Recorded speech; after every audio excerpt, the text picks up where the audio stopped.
여러분 안녕하세요. 밤새 잘 주무셨습니까? 10월 3일 화요일입니다. 오늘도 하루 한 말씀으로 주님과 동행하는 복된 하루 함께 시작하시기 바랍니다. 오늘 우리에게 주신 말씀은 출애굽기 5장 1절로부터 4절입니다. 제가 봉독해 올릴까요? 그 후에 모세와 아론이 바로에게 가서 이르되 이스라엘의 하나님 여호와께서 이렇게 말씀하시기를 내 백성을 보내라. 그러면 그들이 광야에서 내 앞에 절기를 지킬 것이니라 하셨나이다. 바로가 이르되 여호와가 누구이기에 내가 그의 목소리를 듣고 이스라엘을 보내겠느냐? 나는 여호와를 알지 못하니 이스라엘을 보내지 아니하리라.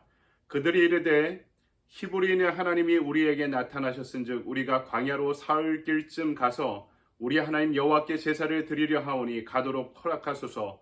여호와께서 전염병이나 칼로 우리를 치실까 두려워하나이다.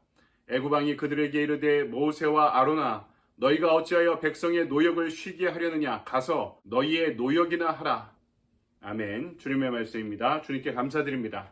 오늘 이 시간 우리에게 주신 하나님의 말씀 가지고 나는 예배의 자유를 위해 저항한다 라는 제목으로 하나님의 말씀을 증거하겠습니다.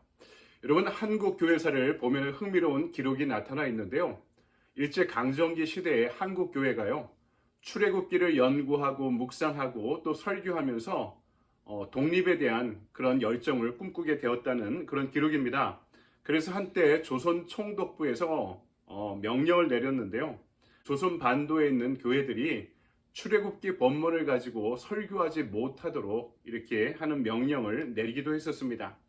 한참 식민지 수탈이 심각하게 진행되고 교회마저 천황의 이름 아래 일본의 교회와 통폐합되던 시절에 1930년 한국감리교회는 제1차 총회를 열어서 한국 기독교 역사에 영원히 남을 교리적 선언문을 선택하게 됩니다. 일제강점기의 천재 신학자로 불리던 정경옥 교수가 썼던 감리교 교리적 선언은 이렇게 끝을 맺고 있습니다. 우리는 하나님의 뜻이 실현된 인류 사회가 천국임을 믿으며 하나님 아버지 앞에 모든 사람이 형제됨을 믿으며 우리는 의의 최후 승리와 영생을 믿노라. 아멘. 진정 일본이라는 거부할 수 없는 그 시대의 바로 앞에서 하나님의 뜻으로 저항하고자 했던 출애굽의 정신이 이 교리적 선언문에 잘 담겨져 있다, 이렇게 이야기할 수 있을 것 같습니다. 오늘 본문에 나오는 모세와 아론도요, 그런 저항의 마음을 품고 있던 사람입니다. 그들이 왜 오늘 바로를 찾아갔을까요? 첫 번째 그 이유는요, 하나님을 섬기기 위한 자유가 필요했기 때문입니다. 모세와 아론이 바로에게 요청한 것은 우리에게 자유를 달라 하는 것이 아니었습니다. 광야에서 절기를 지키기 위해, 예배를 드리기 위해 우리를 보내달라 하는 것이었습니다. 그의 요청은요, 바로의 폭정으로부터의 해방보다 앞서 있는 요소가 있다는 것을 알려주고 있습니다. 그것은 뭡니까? 하나님을 예배할 자유를 얻는 것입니다. 바로 예배의 회복이 삶의 회복이라는 출애굽기의 핵심적인 가치가, 비전이 여기서 드러나고 있는 것이죠. 여호와 하나님께서 이스라엘에게 주셨던 메시지는요, 살아있는 하나님을 예배하는 것만이 민족의 역사와 운명을 바꿀 수 있는 길이다라고 분명하게 출애굽기는 우리에게 비전을 제시하고 있는 것입니다. 참된 예배는 하나님의 자녀들을 억압하는 이 세상의 모든 고리를 끊는 길이 됩니다. 모든 죄와 불의로부터 자유케 하시는 하나님의 능력이 됩니다. 우리가 하나님의 자녀들이 참된 예배 회복으로부터 이 세상의 죄와 악을, 부조리를 끊고 하나님을 위한, 하나님의 영광과 임재를 위한 힘 있는 삶을 살아가게 만드는 힘이 바로 참된 예배로부터 시작된다고 분명하게 오늘 말씀이 전하고 있는 것입니다. 예배의 회복이 우리 인생의 엑소더스, 출애굽의 시작이 되는 것입니다. 하나님과 만나 교제하는 지금의 예배는 과거에 대한 감사를 느끼게 하는 길이 되는 것이고 미래에 대한 기대를 우리에게 허락하는 길이 되는 것입니다. 참되고 살아있는 예배, 그것이 내 인생을 바꾸고 우리 가정을 바꾸고 이 시대의 교회를 바꾸고 시대를 바꾸는 길인 것입니다. 예배의 회복은 바로 사람들이 시대의 바로가 아닌 하나님을 바라보게 만들므로써 세상의 자유와 변혁을 가져오게 되는 통로가 되는 것입니다. 여러분, 우리가 한반도의 통일, 우리 조국의 통일을 위해 기도하지 않습니까? 그 이유가 무엇인가요? 우리가 민족의 근본 문제가 해소되고 중국과 일본을 뛰어넘는 강대국이 되기 위해서, 여러분 그렇게 생각할 수도 있지만 그보다 더 중요한 것은 하나님께서 그 북녘 땅의 사람들을 통해 예배받기를 원하시기 때문입니다. 해외 선교를 한다? 여러분 그것이 얼마나 중요하고 필요합니까? 단기 선교 얼마나 많이 가나요? 근데 그 이례적인 방문으로 선교지가 변화됩니까? 선교지의 사람들이 기적적으로 변화됩니까? 성령이 역사하면서 그런 일이 벌어질 수도 있지만 해외 선교를 해야 되는 가장 근원적인 이유는요, 바로 그 땅을 통해, 그 땅의 백성을 통해 하나님께서 예배받기를 원하시기 때문인 것입니다. 선교는 예배를 위해 필요한 것입니다. 저와 여러분도 예배의 회복을 위한 자유와 해방을 사모하는 시간이 되기를 소망합니다. 하나님을 예배하는 참된 예배의 회복, 그것만이 우리가 살 기름을 잊지 마시기 바랍니다. 오늘 말씀은 두 번째로 참 신이 누구인지를 밝히는 싸움이 모세와 아론 그리고 바로의 만남 가운데 진행되고 있는 것을 보게 됩니다. 모세와 아론이 바로 앞에 선 두 번째 이유는 신이라 불리고 있는 바로 파라오의 허구를 밝히기 위해서입니다. 오늘 말씀 보니까 예배를 드리기 위해 자유를 달라는 모세와 아론의 요청에 대해서 바로가 무엇이라고 합니까? 2절, 여호와가 누구이기에 내가 그의 목소리를 듣고 이스라엘을 보내겠느냐? 나는 여호와를 알지 못하니 이스라엘을 보내지 아니하리라. 자신은 신 중의 신, 태양신의 아들인데 듣지도 보지도 못했던 야훼란 신의 요청을 내가 들어줄 이유가 없다, 이렇게 이야기하는 것이죠. 자, 이제부터 출애굽기의 말씀은 누가 참된 신인지를 놓고 벌이는 바로와 모세 간의 논쟁과 대결로 진행되고 있습니다. 그 시작이 하나님의 능력을 알리기 위해 모세가 자신의 지팡이를 뱀으로 변화시키는 이적으로부터 시작하죠. 그리고 10가지 재앙이 진행되는 모습을 보여줍니다. 그 결과가 무엇입니까? 여기에 바로는 어떻게 응전을 합니까? 어떻게 대응을 합니까? 그 결과는 무엇입니까? 영국의 낭만주의 시인 퍼시 비시의 쉘리라는 사람이 이집트를 여행하던 중에 아부시멜에서 60피트 높이에 1000톤이 넘는 람세스 2세의 상이 쓰러진 모습을 보면서 이렇게 서사시를 지었습니다.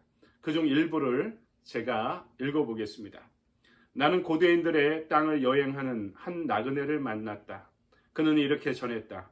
몸통은 떨어져 나가고 돌로 된 거대한 다리 2개만 사막에 버려져 있었어. 그 곁에는 깨진 흉상이 절반은 모래에 묻힌 채 있었고 찡그린 얼굴, 우글쭈글한 입술, 그리고 냉혹한 비웃음이 생명도 없는 돌조각에 아직도 각인되어 있었어. 흉상을 조각한 자가 그의 열정을 잘 알고 있었음이 분명하오. 받침대엔 이런 글이 새겨져 있었어. 내 이름은 오즈만다스. 오즈만다스는 모세 때의 왕이라고 추정되는 람세스의 그리스식 이름입니다. 왕 중의 왕 전능자여, 내가 이룬 일을 보라. 그리고 절망하라. 그의 곁에 남아있는 것은 하지만 아무것도 없었어. 흉상의 잔해 주위엔 거대한 폐허만 남았고 멀리 모래밭이 끝없이 펼쳐져 있었어. 쓰러져 버린 권력과 역사의 잔해만이 남은 현장을 우울하게 노래하고 있는 것이죠. 이것이 바로의 권력, 그 권력의 끝이 무엇인지를 이 시가 보여주고 있는 것입니다. 오늘 우리 시대에 요청되는 신앙이 바로 이것입니다. 신이 아닌 것을 신인 양 섬기는 이 세상의 모든 것들 앞에 담대하게 맞서라는 것입니다. 하나님과의 예배와 교제를 방해하며 자신만을 섬기게 만드는 이 시대의 바로가 무엇인지를 예언자의 눈으로 꿰뚫어보고 이 시대의 바로와 싸우라는 것입니다. 공생애를 준비하던 예수님에게 사단이 나와 3가지를 시험합니다. 돌로 떡을 만들어라. 나에게 절하면 세상의 부귀와 영화와 권세를 주겠다.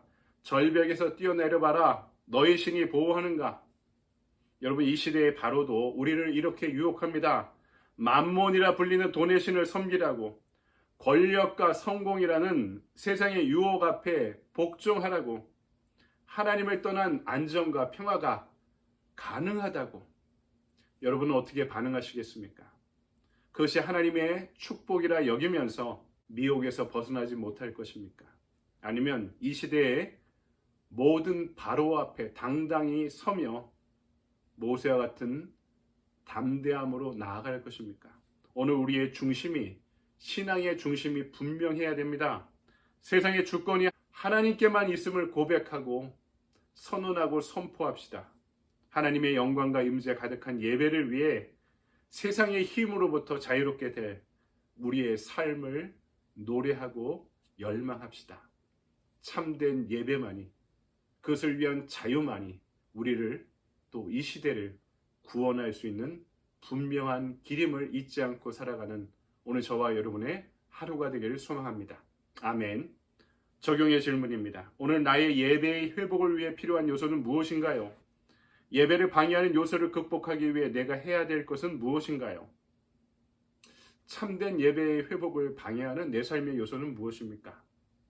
일단은 우리의 삶이 너무 분주하죠. 단순하지 못하고 너무나 분주합니다. 그리고 우리는 리바이벌, 부흥보다 서바이벌, 생존에 집중해 살아가고 있기 때문입니다.